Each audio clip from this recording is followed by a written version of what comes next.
Olá, queridos! Sejam bem-vindos ao nosso programa Profecias Bíblicas, Esperança das Nações. Louvado seja o nome de Deus porque você voltou e está conosco outra vez. Temos a oportunidade, pela graça de Deus, de estudarmos a Palavra de Deus. E quando Deus fala, louvado seja o nome do Senhor, porque todas as portas se abrem no céu e na terra. E quero que seja aberto o nosso coração também. Para isso, eu quero pedir a Deus que nos abençoe agora, que venha nos ajudar nesse trabalho tão sério, que é de entender o que Deus quer. Vamos orar? Eu quero orar com você nesse momento. Vamos pedir a Deus que nos abençoe. Querido Deus e Pai, em nome de Jesus, eu quero te pedir que envie o teu Santo Espírito agora, para entendermos essa verdade deste novo capítulo que temos que estudar sobre as tuas profecias, sobre a tua vontade para a nossa vida. Em nome de Jesus Cristo. Amém. Abra sua Bíblia comigo em Daniel. Lembra que nós estamos estudando o livro de Daniel? O livro de Daniel, no capítulo 9, nós encontramos a oração de Daniel.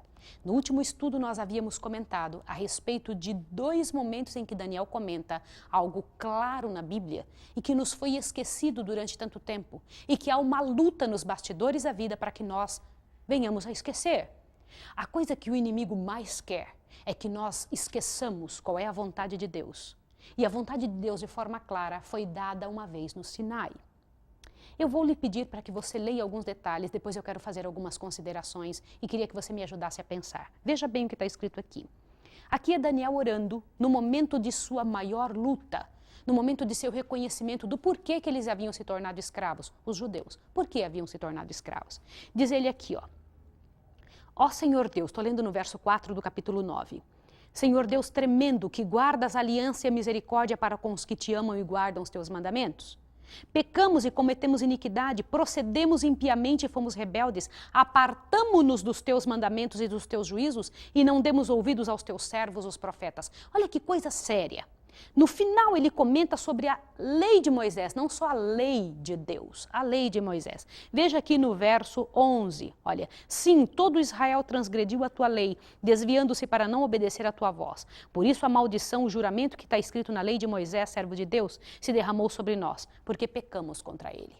Queridos, aqui Daniel está dizendo claramente que havia pecado contra Deus, havia transgredido. E ali nós vamos estudar tantos detalhes que ele reconhece a sua transgressão e a transgressão de seu povo. Mas o que é pecado? Você já parou alguma vez para comentar e pensar a respeito disso? O que é pecado? Tantas pessoas fazem essa pergunta, mas a Bíblia responde. Abre a sua Bíblia em 1 João, vai lá no finzinho da Bíblia. 1 João. João, este livro que nós vamos ler, foi um livro escrito por aquele escritor do livro de Apocalipse. E Apocalipse é o livro gêmeo do livro de Daniel. Olha o que foi que João escreveu. 1 João capítulo 3, encontrou? É importante que você veja isso. Eu faço questão que você tome consciência do que vai ler. 1 João capítulo 3, verso 4.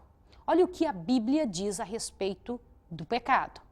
Todo aquele que comete pecado transgride a lei, pois o pecado é a transgressão da lei. Queridos, o que é isso que vocês acabaram de ler? Algumas Bíblias dizem assim, todo aquele que comete pecado, comete iniquidade, pois o pecado é iniquidade. Essa é uma tradução muito ruim desta parte da Bíblia. A verdadeira tradução do original é esta que eu acabei de ler.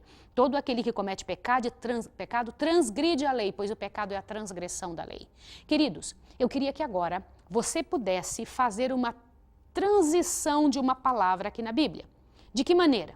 Se a Bíblia diz que pecado é a transgressão da lei, todo lugar onde tiver escrito pecado, aqui para frente nestes versos, então eu vou ler um texto dentro do contexto.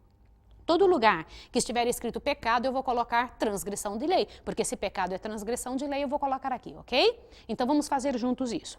E bem sabeis que ele se manifestou para tirar as nossas transgressões da lei. Entendeu o que foi que eu fiz? Quem foi esse que se manifestou? Jesus, né? E nele não há transgressão de lei. Continua. Não há pecado. Se pecado é transgressão de lei, nele não há transgressão de lei. Continua. Todo aquele que permanece nele não vive transgredindo a lei. Todo aquele que vive transgredindo a lei não o viu e nem o conhece. Gente, isso é coisa muito séria. Percebeu o que você está lendo? Continua. Filhinhos, ninguém vos engane. Quem pratica justiça é justo, assim como ele é justo. Quem comete transgressão da lei é do diabo. Aqui diz que quem comete pecado é do diabo e pecado é a transgressão da lei. Continua. Porque o diabo transgride a lei desde o princípio. É verdade mesmo. Ei, me diga aqui uma coisa muito séria. Se Satanás peca desde o princípio e pecado é a transgressão da lei, por que é que a Bíblia comenta que ele pecou desde o princípio? Se não existia lei lá no início. Algumas religiões dizem que a lei não existia. Ah, é? Se lei não existia e pecado é transgressão da lei, por que a Bíblia diz aqui em 1 João 3, o versículo 8, que o diabo peca desde o princípio? Ou seja, ele transgride a lei desde o princípio, queridos. Continua. Para isto o Filho de Deus se manifestou, para destruir as obras do diabo. Deus veio destruir exatamente a transgressão da lei, queridos. O Senhor Deus não quer isso. E por que ele não quer isso? Se nós somos, continua porque a gente vai ler, não fecha a sua Bíblia. Se nós somos punidos por transgredir as leis de nosso país, quanto mais as leis do país eterno, do Deus eterno, quem que tem mais importância? Quem que você imagina? Os dirigentes do nosso país, os legisladores de nosso país ou o legislador eterno? Continue lendo, veja o verso 9. Aquele que é nascido de Deus não vive na prática da transgressão da lei, na prática do pecado. Porque a semente de Deus permanece nele. Não pode continuar transgredindo a lei porque é nascido de Deus. Gente, isso é coisa séria. Há uma mudança de atitude em quem conhece Jesus.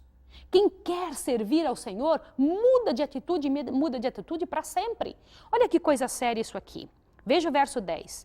Nisto, o verso 10 me impressiona demais. E eu quero que você preste atenção nisso. Nisto são manifestos os filhos de Deus e os filhos do diabo.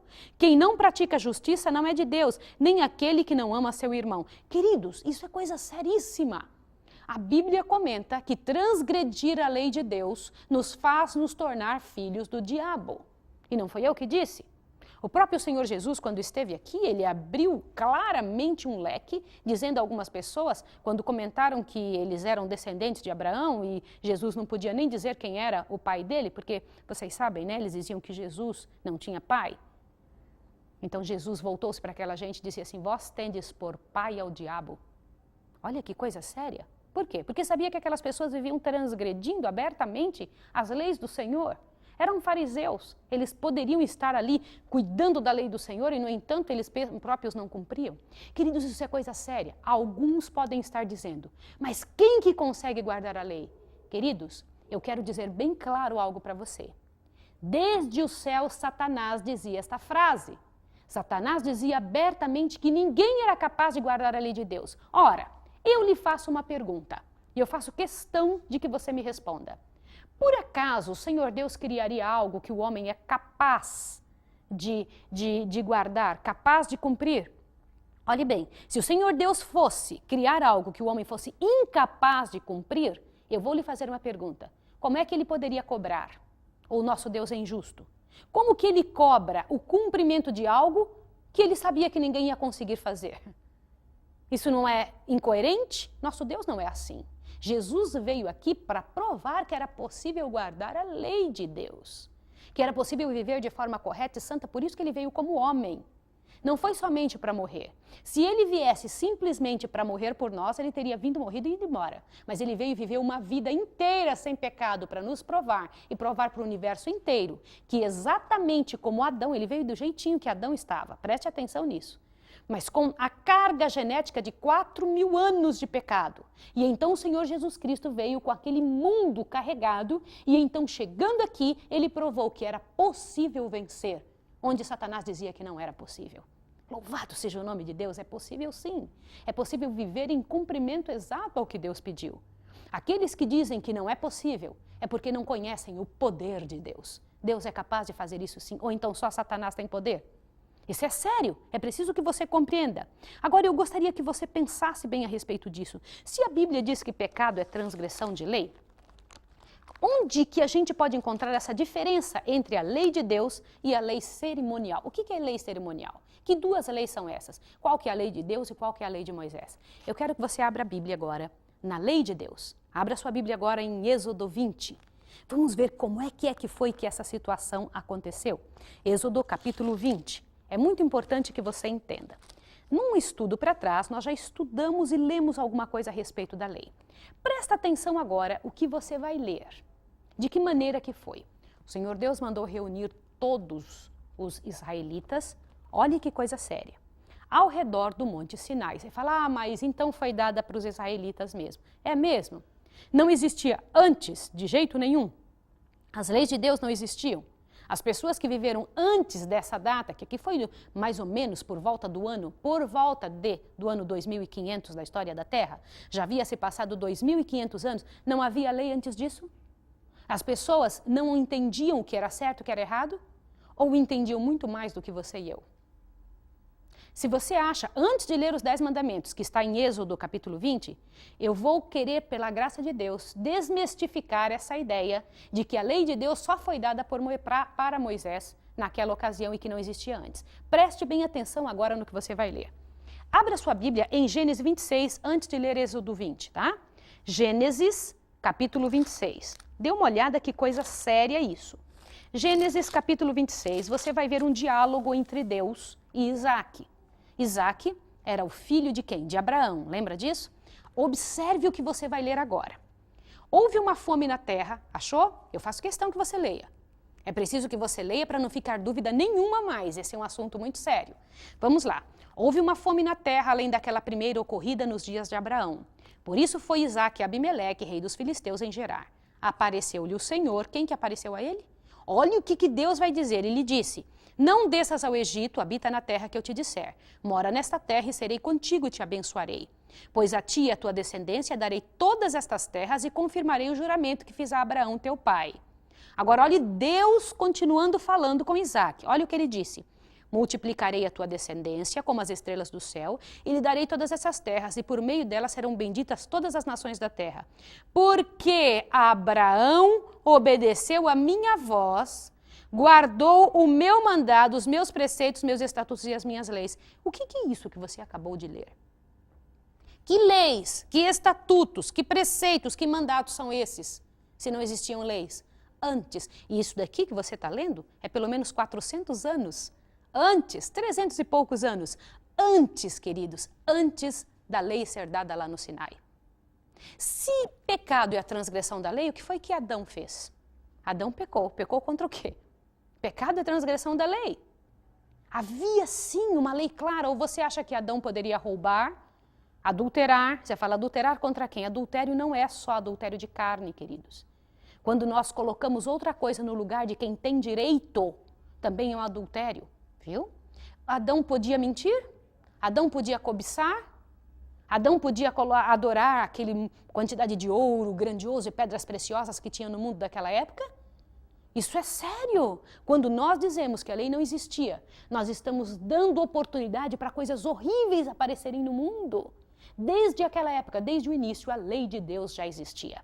Queridos, observem que coisa séria. Vá agora para Êxodo 20 e vamos analisar a lei de Deus. Eu faço questão que você veja isso aqui agora, para que você possa compreender a grandiosidade disso. Deus chamou o povo de Israel, retirou o povo dele do Egito, aquele povo que estava escravizado no Egito, Deus tira de lá, ok? Compreendeu isso aí?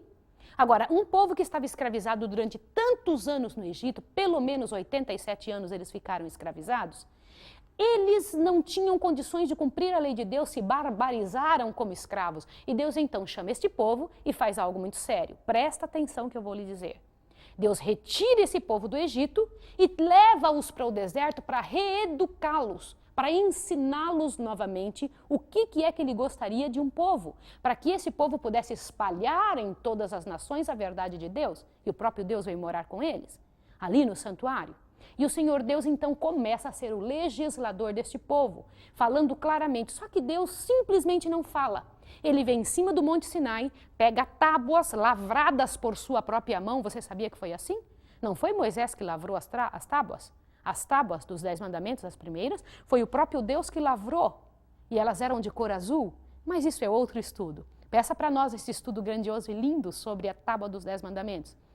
E então Deus escreveu com seu próprio dedo. Agora, se Deus chama homens para escrever toda a Bíblia, foram cerca de 40 autores que escreveram essa Bíblia toda, quando chega numa parte, Deus simplesmente muda de atitude.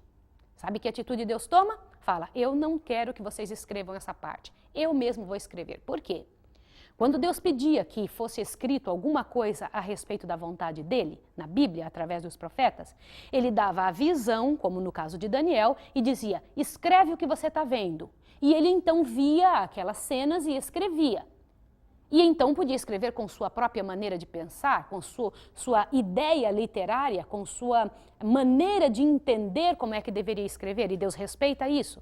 Só que nesta parte da Bíblia, não foi homem algum que escreveu. Essa parte que diz a lei de Deus, foi o próprio Deus que escreveu com seu dedo. Era a caligrafia de Deus e era também a maneira clara como Deus queria, para não ter dúvida alguma. Agora veja o primeiro mandamento, dê uma olhadinha aqui. O primeiro mandamento está no capítulo 20, verso 3. Não terás outros deuses diante de mim. Aqui claramente só existe um Deus. Eu vou lhe dizer uma coisa.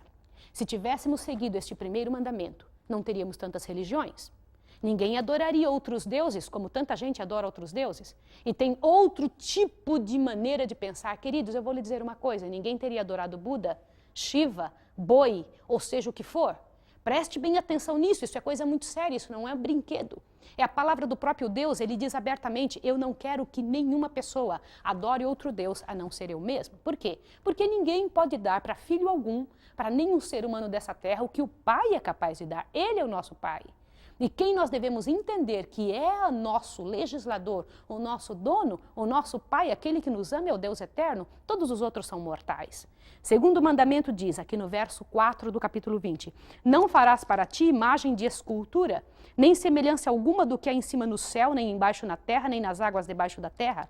Não te encurvarás a elas, nem as servirás, pois eu sou o Senhor teu Deus, sou o Deus zeloso, que visito a maldade dos pais nos filhos, até a 3ª e 4ª geração daqueles que me amam, que me odeiam, mas faço misericórdia até 1000 gerações dos que me amam e guardam os meus mandamentos. O segundo mandamento proíbe adorar imagens. Se você, por acaso, em nome de Jesus, ainda tem alguma imagem na sua casa, se você adora algum Deus feito por mãos humanas, isso é transgressão aberta do mandamento de Deus, do segundo mandamento. Diz também aqui no verso 7, não tomarás o nome do Senhor teu Deus em vão, pois o Senhor não terá por inocente o que tomar o seu nome em vão. É uma lei clara, dizendo que não podemos, de jeito algum, tomar o nome do Deus Altíssimo em nossas brincadeiras, em nossos programas humorísticos, em nossa linguagem vã do dia a dia. O quarto mandamento, verso 8, diz, lembra-te do dia do sábado para o santificar. 6 dias trabalharás e farás toda a tua obra, mas o 7º dia é o sábado do Senhor teu Deus. Não farás nenhum trabalho, nem tu, nem teu filho, nem tua filha, nem teu escravo, nem tua escrava, nem teu animal, nem o estrangeiro que está dentro das tuas portas. Pois em 6 dias fez o Senhor o céu, a terra e o mar, mas no 7º dia descansou. Por isso o Senhor abençoou o dia de sábado e o santificou. Queridos, este mandamento fere diretamente a vontade de Deus. 3 coisas há nesse mandamento: santificou, abençoou e descansou. Ele mesmo, desde a criação. É um mandamento que claramente existe desde a criação do mundo. Mas nós vamos estudar num outro estudo a respeito desta lei, que foi mudada por homens, não por Deus. Avante, o outro mandamento diz aqui no verso 12, que é o 5º mandamento, honra teu pai e tua mãe para que se prolonguem teus dias na terra que o Senhor teu Deus te dá. Honrar ao pai e mãe. O verso 13, aqui no versículo 13, é o 6º mandamento, não matarás. Você acha que essa lei foi abolida? Preste bem atenção. A próxima, não adulterarás. Por causa disso, existe a quantidade tão grande de filhos sem pais, de casamentos destruídos, essa questão do adultério. Existe tanta sensualidade no mundo, e eu quero lhe dizer algo, a sensualidade é altamente condenada por Deus. A Bíblia diz que ela tira o entendimento, que ela desfaz casamentos. Não provém de Deus, queridos. Essa é coisa muito séria. E hoje em dia, quanto mais sensual, melhor. As pessoas não querem se vestir com decoro, com cuidado, com respeito. As pessoas querem se vestir quanto mais abertas, melhor. Isso é uma transgressão aberta do 7º mandamento. O 8º mandamento, não furtarás. Você já passou por algum furto, algum roubo alguma vez? Já foi roubado? Esse mandamento de Deus foi abolido? Preste atenção nisso. Continua, o verso 16, não dirás falso testemunho contra o teu próximo, as calúnias, a grande quantidade de calúnias que se vê no mundo. Aqui o verso 17 diz, não cobiçarás a casa do teu próximo, nem a mulher do seu próximo, nem seu escravo, nem sua escrava, nem seu boi, nem seu jumento, nem coisa alguma do seu próximo. Mas não fecha a Bíblia. Aqui terminou a lei de Deus que ele escreveu com seu dedo. Eu quero que você olhe algo mais. Dê uma olhadinha abaixo aqui no verso 22, ídolos e altares. No capítulo 21, leis acerca dos escravos. Capítulo 22, leis acerca da propriedade. não faz parte da tábua dos 10 mandamentos. Para quem que Deus deu essas diversas leis? Dê uma olhada aqui no 22, verso 16 em diante. Leis sociais. Capítulo 23, leis de justiça e misericórdia. O que é isso? E se você for virando as páginas da sua Bíblia, vá fazendo isso junto comigo. Você vai encontrar diversas leis de Deus que Deus foi dando para o seu povo, para que o seu povo pudesse entender e compreender qual era a sua vontade. Isso você vai encontrando no livro de Levítico inteiro, no livro de Deuteronômio, nos 5 primeiros livros da Bíblia. O Senhor Deus vem trazendo detalhes que não fizeram parte das tábuas dos 10 mandamentos. Estas segundas leis que você acabou de ver são as chamadas leis de Moisés. Porque Deus ditou a ele e ele foi escrevendo. Deus falou para ele e escreveu. É diferente do que a lei dos 10 mandamentos. A lei dos 10 mandamentos é lei moral. A outra, porque contém uma série de detalhes a respeito, que eram leis sociais, leis de saúde, leis da vida, tem a ver com o nosso contato com o próximo, compreende? Uma, nosso contato com Deus e o próximo, dado pelo próprio Deus. A outra, o nosso relacionamento social. E haviam também leis cerimoniais. Que leis cerimoniais eram estas? Eram leis relacionadas ao santuário, à cerimônia do santuário. Você quer ver isso na Bíblia? Dê uma olhadinha, volta para trás um pouquinho. Aí em Êxodo mesmo, quando você vai observar uns detalhes interessantes a partir do capítulo 25. Dê uma olhadinha. Ofertas para o tabernáculo, do Êxodo. Você está com a Bíblia aberta em Êxodo? Ofertas para o tabernáculo. Aí vê a arca, o propiciatório, nesses subtítulos que você encontra. Se sua Bíblia não tem subtítulo, eu vou lhe dar o versículo. Versículo 17, versículo 23, começa a mesa. Versículo 31, candelabro. O capítulo 26 de Êxodo, o tabernáculo. Eram leis que vinham mostrando aqui o que Deus queria que fizesse dentro do seu santuário, no tipo de culto. Eram leis de cerimônia, leis cerimoniais. Eu vou lhe fazer uma pergunta. Por que era que precisavam leis cerimoniais? Qual era o interesse de Deus? Queridos, o interesse do Senhor Deus é que estas leis servissem até o dia que Jesus Cristo viesse a essa terra, que aqui vivesse entre nós e morresse na cruz do Calvário. O Cordeiro de Deus, quando morresse na cruz do Calvário, as leis de cerimônia, as leis do santuário não precisavam mais existir, porque o Cordeiro de Deus já havia sido morto. Mas eu quero lhe mostrar algo interessante na Bíblia. Olhe bem o que eu vou lhe dizer. A lei de Deus existia antes do pecado. Já mostramos isso na Bíblia. A lei, ela existia antes da queda. Porque se Adão pecou, ele pecou contra a lei de Deus, assim como diz em 1 João, tá bem? Outro detalhe, ela foi dada por Deus e escrita com seu próprio dedo. Ela foi colocada dentro da arca dos 10 mandamentos. A lei de Moisés foi colocada do lado da arca. Você sabia disso? Ela revela nosso dever moral para com Deus, a lei de Deus. Tá bem? A outra lei recorre a um sistema remediável, dizendo ao homem o que deve fazer para libertar-se de situações nessa terra. Eram leis comuns. Nada existe na lei de Deus, na lei dos 10 mandamentos, que falasse a respeito de sacrifícios especiais. Mas na lei de Moisés existia sacrifícios especiais porque estava diretamente relacionada ao santuário e ao viver das pessoas, aos pecados que eles cometiam. E outro detalhe também, a lei de Deus é dita na Bíblia que ela é eterna. Você sabia disso? E agora você vai me dizer, Maísa, aonde diz isso? Abra sua Bíblia em Salmos. Salmo 111. Abra sua Bíblia no Salmo 111, vamos lá. Quando o Senhor Deus fala, nós temos que atender. Salmo 111, verso 7 em diante. Eu vou ler com você, vamos juntos? Diz assim, ó. As obras das suas mãos são verdadeiras e justas. Fiéis são todos os seus preceitos. Permanecem firmes para todo sempre. São feitos em fidelidade e retidão. O que é isso, queridos? Fomos nós que inventamos isso? Ou isso está escrito na Bíblia? Permanecem para todo sempre. Quem foi que repetiu isso novamente para nós? Foi o Senhor Jesus. Você quer ver? Abra sua Bíblia em São Mateus 5. Abra sua Bíblia em São Mateus 5, que nós vamos ver o próprio Jesus falando. Como que poderia o Pai do Senhor Jesus Cristo, ter criado algo, ter assentido algo, feito algo nessa terra, e o Filho de Deus vir aqui mudar o que o Pai fez? Ou então Jesus também transgride o que o Pai faz? Dê uma olhadinha em São Mateus 5, verso 17 em diante. Abra seus ouvidos e seu coração para essa realidade. Achou? Eu faço questão que você leia comigo. Não penseis que vim destruir a lei ou os profetas. Não vim para destruí-los, vim para cumpri-los.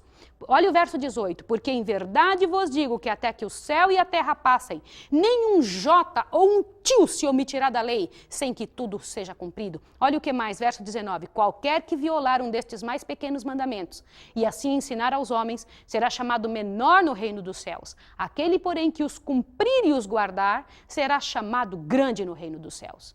Porque eu vos digo que se a vossa justiça não exceder a dos escribas e fariseus, de modo algum entrareis no reino dos céus. Queridos, Jesus não aboliu lei nenhuma. Isso não é verdade. O Senhor Deus nunca permitiu uma situação como essa, queridos. Queridos, por isso que aqui em Daniel, capítulo 7, quando é citado o chifre pequeno, que era contrário a Deus, que se voltava contra o Senhor Deus eterno, que era dominado pelo inimigo de Deus, este chifre pequeno, aqui diz, foi que mudou os tempos e as leis, não Jesus. Olha o que diz aqui, Daniel 7, 25. Proferirá palavras contra o Altíssimo, destruirá os santos do Altíssimo e cuidará em mudar os tempos e as leis. Gente, Jesus não mudou lei nenhuma. Quem mudou foi o chifre pequeno. E nós já entendemos que o chifre pequeno é o poder que surgiu dentre os 10 chifres do grande animal. O grande animal, aquele animal terrível e espantoso, que está claro em Daniel 7, é Roma dos Césares. O chifre pequeno que surgiu entre os 10 chifres é Roma papal. E foi realmente Roma que mudou a lei de Deus. Queridos, a coisa é muito séria. Muito mais séria do que eu consigo dizer ou explicar. Adulterar, transgredir a lei de Deus, traz consequências eternas. Valeu a morte do Filho do Deus eterno. Aliás, se fosse possível, retirar a lei de Deus do espaço como Deus havia predito, não seria necessário a morte de Jesus. Jesus veio exatamente porque a lei foi transgredida e ele veio consertar o que não podia ser revogado. Eu quero orar por você agora. Quero pedir a Deus que te ajude nessa coisa tão séria de obedecer a lei do local para onde você quer ir. Viver com Deus eterno, no reino dele. E no reino dele existe a lei dele, as leis que devem ser cumpridas. Eu vou orar com você agora. Quero pedir a Deus que te abençoe. Quero que nós nos tornemos irmãos em nome de Jesus Cristo. Quero que vivamos para sempre juntos. Deus abençoe você nesta decisão. Vamos orar agora? Eu quero orar com você e por sua família. Misericordioso Deus e Pai, louvado seja o teu nome pelo teu reino, Senhor. Pela tua vontade, por ter enviado Jesus Cristo quando nós aqui pecamos transgredindo as tuas leis. Te imploro em nome de Jesus que nos ajude, que nos fortaleça, que encha o nosso coração, nos ajude a tomar uma posição correta e certa, a irmos em nossas igrejas e falarmos para os nossos irmãos aquilo que o Senhor mesmo disse, que nós temos uma obrigação para contigo, com o teu reino. Queremos viver contigo para sempre, Senhor. Ajuda-nos a viver dentro das tuas normas, em nome de Jesus. Amém. Que Jesus Cristo te abençoe e que te fortaleça. Até o próximo estudo.